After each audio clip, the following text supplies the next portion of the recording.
there's fear with risk and there's risk in the entrepreneurial journey. You just can't get around it. But I think what has gotten me through that is number one, really knowing your why. Like, why am I doing this in the first place? And number two, surrounding yourself with the people that believe in the vision, that can help you grow, help you see what you're not seeing, and, mentors that have done it before me and know things I don't know. So it's your community and really just understanding why you're doing it all to begin with. Welcome to the Super Clinic Project Podcast, where we take regular clinic owners and turn them into cash-based multimillionaire entrepreneurs. Warning, if you're a doctor who listens to this podcast regularly, you will make millions of dollars. Do not listen to this podcast unless you want to be a successful clinic owner who helps thousands of patients achieve their health goals and adds more money than you can imagine to your bank account.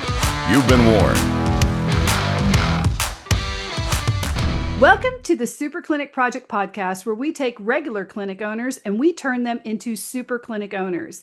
Today, you're here with me, Jennifer Gligoric, and we are going to start doing clinic spotlights. That's right. We're taking actual clinic owners. Some of them we've worked with, some of them we have not, but we're bringing them here for their stories. Today, we're going to be speaking with an amazing woman. She's a nurse practitioner. She's an entrepreneur, mother, wife, and men's health advocate who has scaled her business this year 347%. That's right. We definitely want to talk to her and find out how she did it. So let us give a really big Super Clinic Project welcome to Gabby Griffin to the show today of Men's Health Athens. Welcome to the show today, Gabby. Hi, Jennifer. Thank you so much. So that is just amazing growth. Tell us a little bit about the journey of what made you decide, number one, to become an entrepreneur. Like, how did you get to be doing what you're doing right now?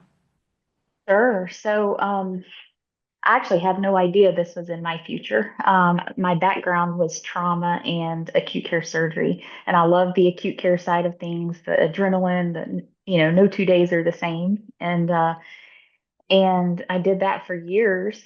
And then COVID happened. And I think, like many in the hospital, we all, worked long hours and saw what was happening during the pandemic. And I just felt personally burnt out at the time. And that's when I kind of in my own journey got introduced to functional medicine and more alternative wellness spaces, and started studying on my own.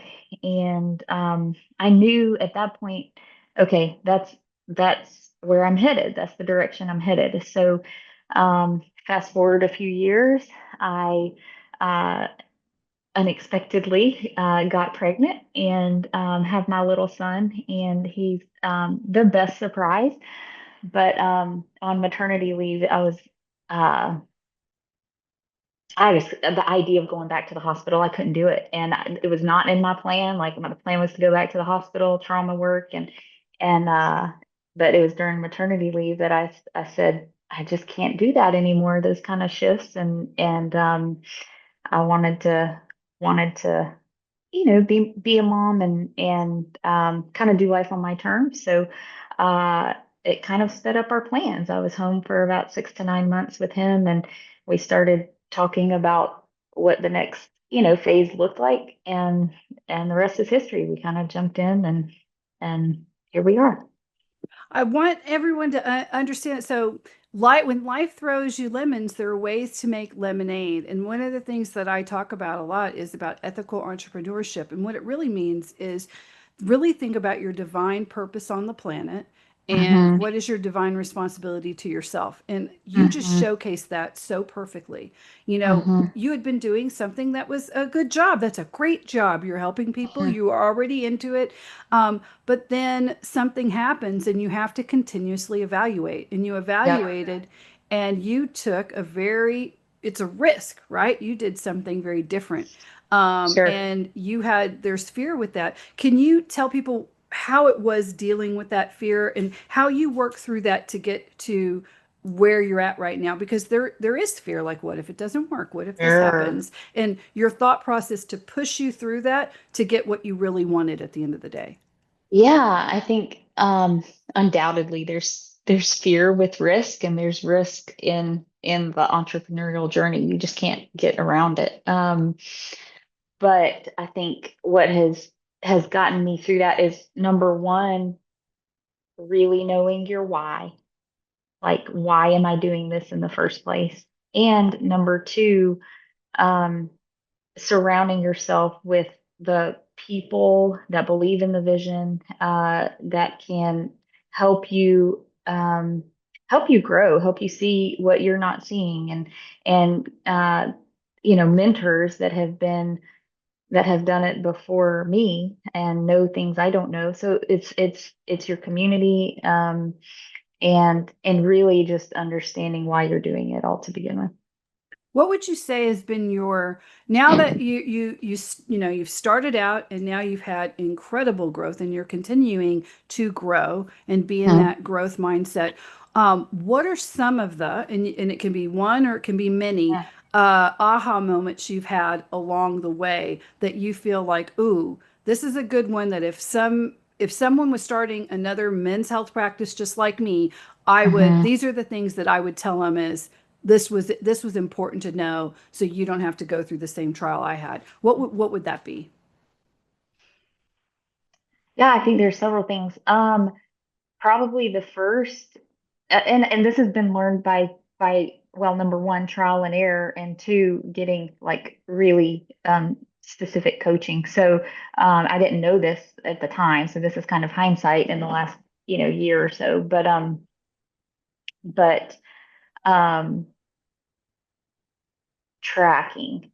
knowing your numbers and knowing what to track. I didn't know what to track.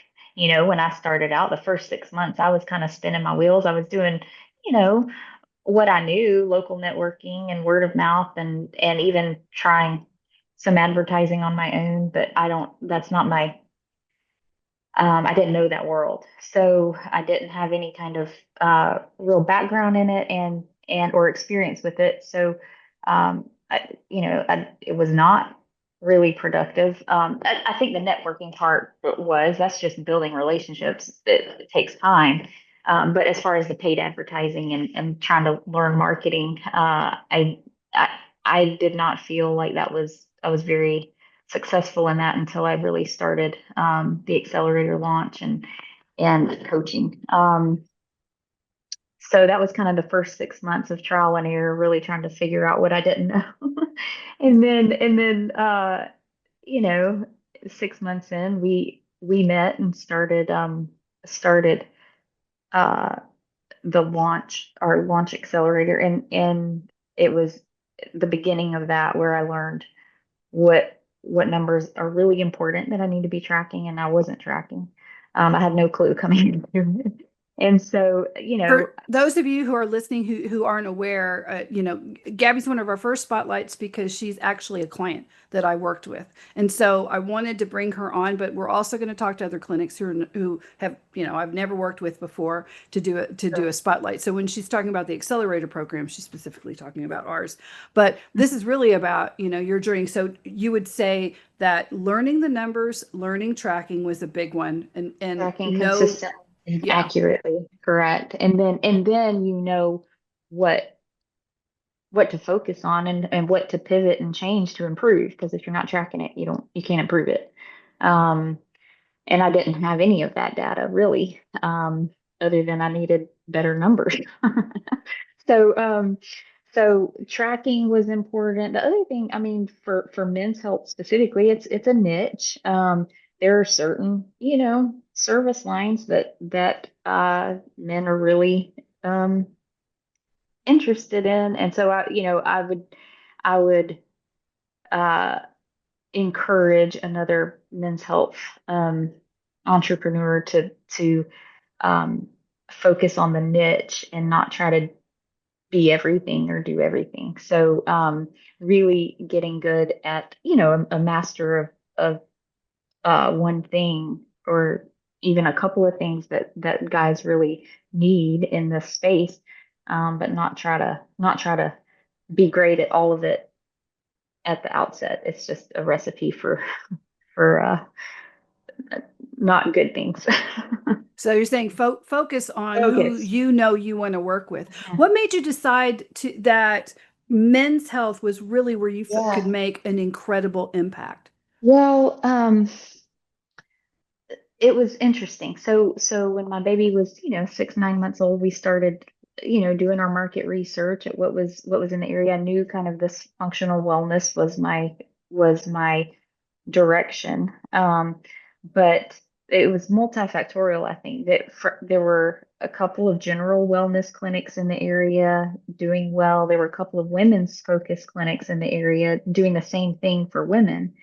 And I saw in the kind of greater Atlanta area, the men's health niche was blowing up and coming this way, but there was nothing here. So that was a very practical, like just market research Yeah.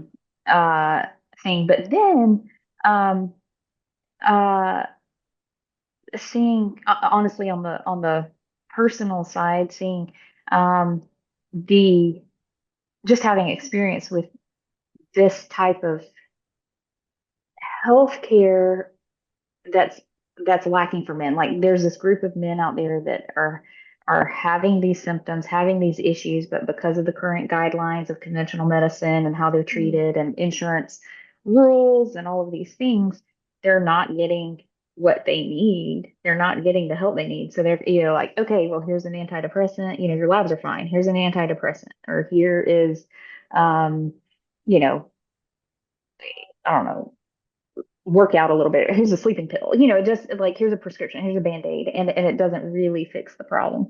Optimizing guys' hormones. I've had guys come off of their antidepressants they never needed in the first place.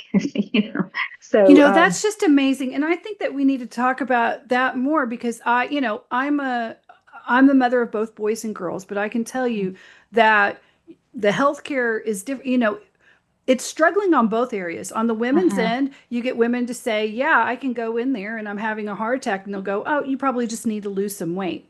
For mhm, some reason, that is just stuck. Even mhm, average, normal, healthy weight people get told these things, or mhm, it's just anxiety. And you're like, no, it's actually, I've got a tumor, like it's ridiculous, mhm, right?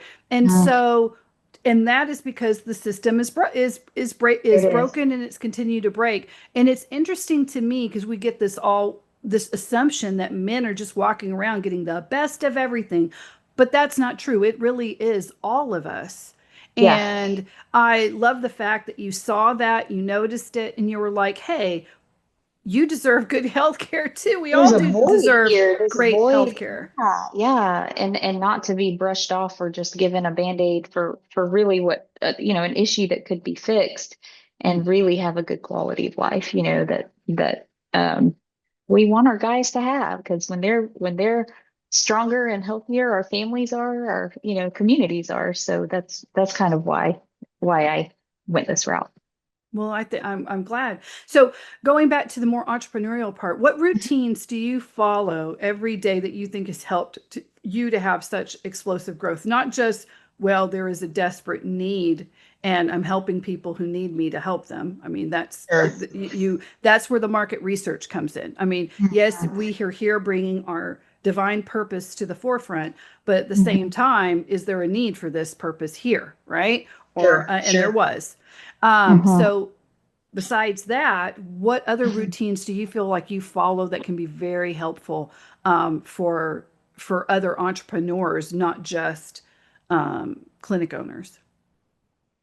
I think probably one of the biggest things is your quiet time alone, and that can be first thing in the morning for me, with the baby. A lot of times it has been at night, and it's been sometimes midnight, which isn't the best time, but I had to as a breastfeeding mom, just when I can. But if I've noticed I when I take that time to refuel, whether it's my quiet time in my faith, or for entrepreneurial content reading. Like I'm constantly trying to, I don't get through books super fast, but constantly trying to grow my understanding of um, this journey and see where, learn my weak spots or blind spots and again, like I said, learn what I don't know. So whether that's strategy or um, finances or mindset for me, like the CEO, like entrepreneurial mindset, like understanding really how that impacts everything else was just kind of mind blowing. It's like, get that right, get that Yeah, that's a mindset big right, one. and it affects everything. So, but I can't get in that right mindset if I'm not taking that time to refuel and reinvest back into my own growth. So um, that's probably been one of the biggest things. Um, the other thing, it's very practical, but just scheduling, scheduling, and just being very disciplined with the calendar. Um, it's been it's been a lot as we're growing, and you and I have had these discussions about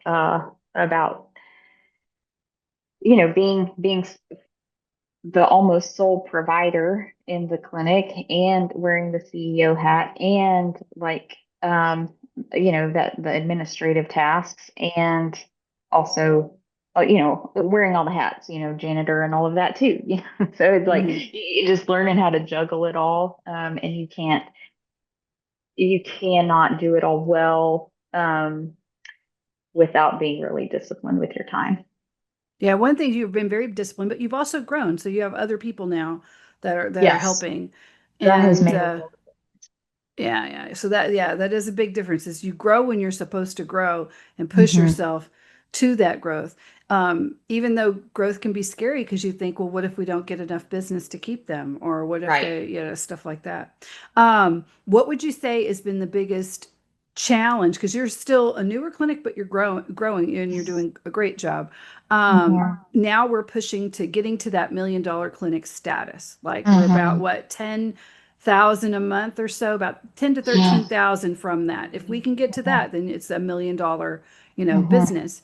What do you Hmm. say has been the biggest challenge with staff? Because you're very disciplined, and I know you have incredible checklists and things like that. You work with the staff so they understand what they're supposed to do.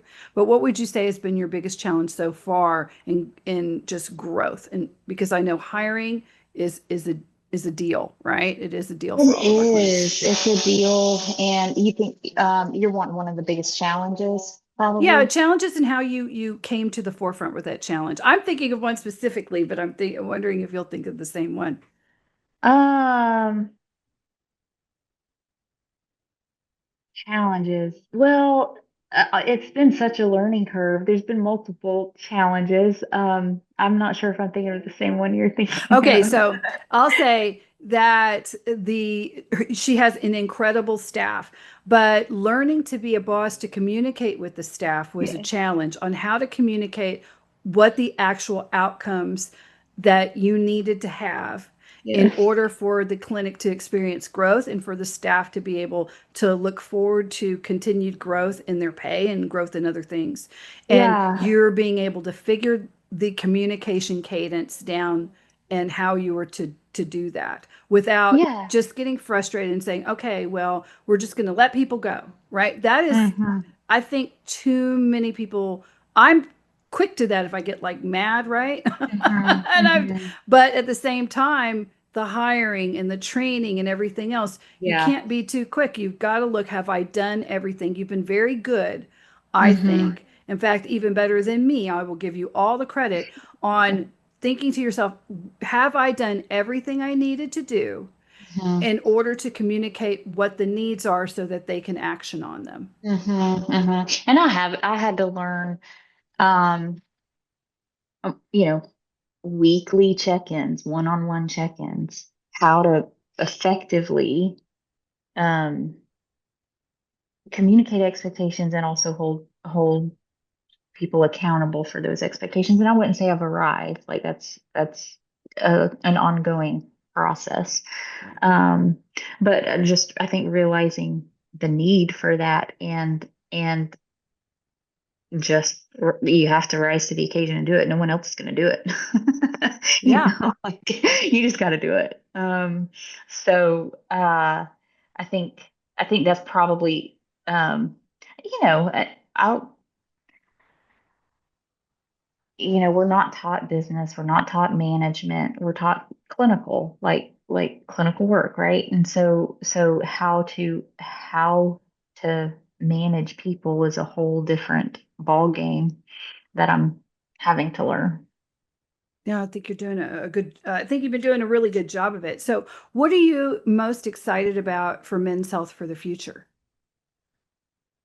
Um, I got so many ideas. I'm excited, just in general, but I think I have really fallen in love with the process of growing, like growing the business and making the business better. And I love clinical work too. So don't get me wrong. Like there is the clinical aspect, but like the process of building this entity and making it efficient and meeting these needs, like it's I think being able to hire more help so I can further focus on more reach and more efficiency in what we do, helping more people. So I think when when efficiency gets better, which is through your processes and your systems and all of these things we're working on, like uh, how many how much further you can go in both impact and personal and business growth, I think is what I'm probably most excited about. I'm excited for that too. I always get excited for growth when people are pursuing their passion and they really know that they're helping people because then, Hmm. well, then you're plugged into humanity. Like what else are we supposed to be doing than Hmm. plugging into humanity? Hmm. Like I'll Hmm. think about it in terms of like, and I know I've talked to you about this about AI. Hmm. My worries about it. On one hand, it's like, oh no, the Terminator, we're all going to die. Hmm. Bad idea. And then on the other hand, utilizing it to learn how to ask better questions or to do some of the busy work I find fascinating. Yeah. Like if I can do the ways that we can, and I think that this is really an incredible thing for CEOs to think about, anyone who's listening to the spotlight, is when you think about it, your business and you and what you do, think about it the way kids think about AI. Like, how Hmm. can I do the funnest things I want to do with the least amount of effort because the busy work is being done by my like personal robot, right? Hmm. Hmm. And when Hmm. you have that young mindset, it becomes very expansive. Hmm. So I'll just say, to add to like something, there are many different AIs. So let's say you're doing an AI for ads and you don't know how to ask the AI to do the ad copy you want, or let's say, Hmm. or emails out. Like, what how do we Hmm. do a really good email? I want to do this referral Hmm. program out and I want to do some flyers and stuff like that. So you get AI like do a really exciting promotion to make Hmm. men want to come in and do this, right? That is Hmm. a great question, right? But let's say the AI doesn't give you what you want. There is another AI you can go to that can say, "This is what I want. Tell me how to ask a marketing AI how to do this." That's And it'll awesome. just tell you how to ask it more. And I'm like, that is so lazy. So lazy to not think. But yet, at the same time, that's brilliant. But then I put Yeah. that to, but that should be our goal as entrepreneurs. How do I get into the highest, best use? Uh-huh. Well, how can I get someone to help me with that? Uh-huh. And Uh-huh. and then actually ask them and get them to help you. And when you can get into that role, Yeah. then it's like, but get out of the, well, if I want it right, I'll just do it myself. Correct. Correct. Yeah, and so I think that becoming, and I've seen your Hmm. journey like that, as you Hmm. becoming, you become more into that mindset and less of this, I'm going to do it all myself, which is Hmm. this wonderful nurturing. I'm going to do it Hmm. because I care so much and I want it to be done right. It Mm-hmm. comes from such a great place. Sure. But then when But you come, it limits your ability to help more people. You reach the limit of what you can physically do, your capacity, and then you're not going to grow. So you've got to you've got to take a step back and think bigger than you, and that's again mindset. yeah, especially if you are time challenged, right? Hmm. I was like, I heard that and I kind of rolled my eyes. If you're not on the video, I'm rolling my eyes just saying time challenge. But I heard someone say that, and they were trying to get out of having to come to work at a certain time because they were trying to argue with their boss. They were time challenged, and Oh that was no. that's accommodation they needed. So that's why I kind of laugh at that. But that's true. That is something Yeah. someone actually Yep. tried. But if that's it, if you really do feel like you're time challenged, so I could say, Gabby's a mom, a Uh-huh. wife, she has a full life, she's got friends, but yet, how do you make the most of your time? You have to get into that mindset so Hmm. that you are truly making the most of your time, so that you are Hmm. focusing on the things that are really important, even if that Hmm. thing is my baby. Hmm. And I Hmm. need this via it, my baby and my patience. This They're this all these calculated, things. yeah, yeah. I'm reading this book right now. 10x is easier than 2x. Ooh, okay. I forget the author, and that's terrible. But the idea, and I'm not through it all the way, but it's been so helpful. The idea is list out everything you do in your business, Hmm. and now look at what of those things drive 80% of the results in your business. And I listed, like, I don't know, like 15 things that I do. And I highlighted about three or four that bring 80% of the results. And the whole point of the book is, now you either automate, you hire for, or you get rid of those other 10 or whatever things, 10 or 11 things. You get those off your plate and you focus on that 20% of things that bring 80% of the results. And it's a whole different strategy of how you think about, because his point was, if you're thinking, okay, I want to double my revenue like in the next quarter. So what are we going to do to 2x our revenue? Well, we're going to 2x our efforts, right? So we're going to do more of what we've been doing, just twice it or double it or whatever. But And his hyper whole focused on the correct. things that matter. Well, Yeah. his point was you're working on doubling your effort, doubling your hours, doubling your work and time spent into this, when in reality, if you take a step back and say, what if I want to 10x my impact, 10x my numbers in the next quarter? What would that take? That's a whole different strategy. uh, Yeah. 2 times your effort and 2 times you know, the number of patients we see, or 2 times it isn't going to get you to 10x. So what will get you to 10x? And that was his whole point. Look at what you're doing and focus on the 20% of tasks that drive your results. And you basically outsource everything else. You get that stuff off of your plate and you focus on that 20% that drives results. And you may not hit 10x, but you're going to hit 2x a lot easier than you would if you kept trying to do it That's all. why we always say get out of admin and fulfillment.